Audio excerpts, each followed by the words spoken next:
Hey guys, welcome to my YouTube channel. मेरा नाम है कपिल कुकरेजा।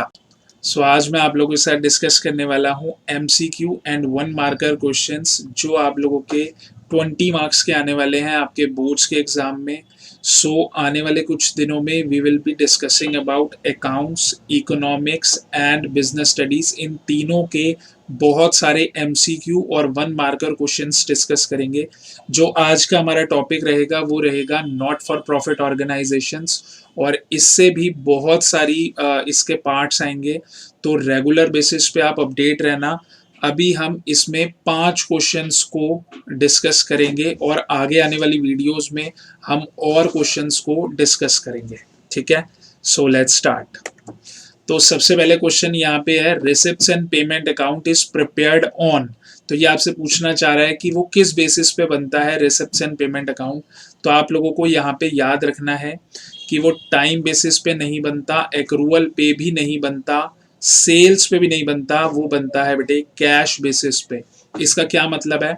तो याद रखना बेटे, अगर आप कैश को रिसीव करोगे तो आप लोगों का ये debit side of receipt and payment account आ जाएगा, और अगर आप कैश की पेमेंट करोगे तो ये आ जाएगा आपका क्रेडिट साइड पे, यानी कि पेमेंट साइड पे।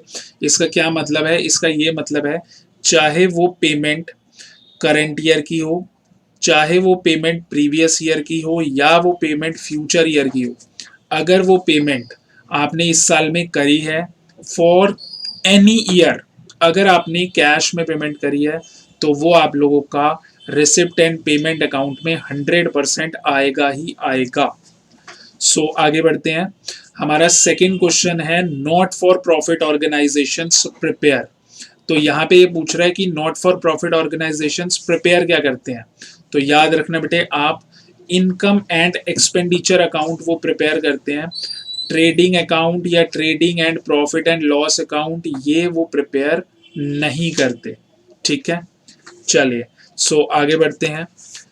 Receipts and payment account is a summary of, ये पूछ रहा है receipts and payment account is a summary of. तो आप इसको जो क्वेश्चन नंबर 1 अभी हमने डिस्कस करा है उससे पूरा रिलेट कर सकते हो।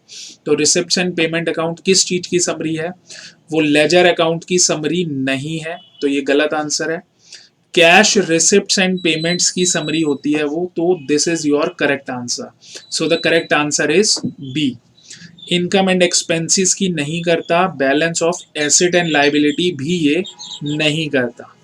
ठीक है, आगे बढ़ते हैं। Fourth point, income and expenditure account is prepared on. तो अब ये आप लोगों का एक बहुत अच्छा कंसेप्चुअल क्लैरिटी देगा। इनकम एंड एक्सपेंडिचर अकाउंट किस बेसिस पे प्रिपेयर होता है? तो याद रखना, रिसिप्ट एंड पेमेंट अकाउंट तो बेटे कैश बेसिस पे प्रिपेयर होता था, लेकिन income and expenditure account is prepared on accrual basis. अब क्या होता है सर एक्रूअल बेसिस का मतलब? तो बेटे बड़े ध्यान से समझ लेना।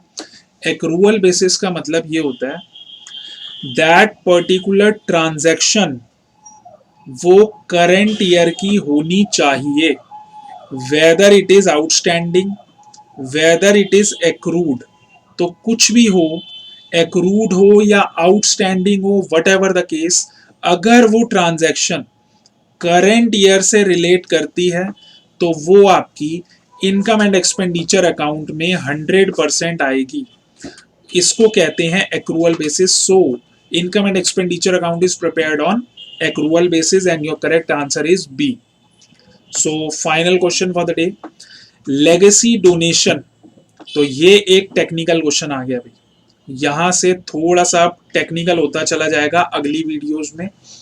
टेक्निकल क्वेश्चन ये है, legacy donation received by NPO to be used for specific purpose. तो यहाँ पे आपको बहुत अच्छे से ध्यान देना है। तो पहले आपको एक क्लैरिटी दे देता हूं।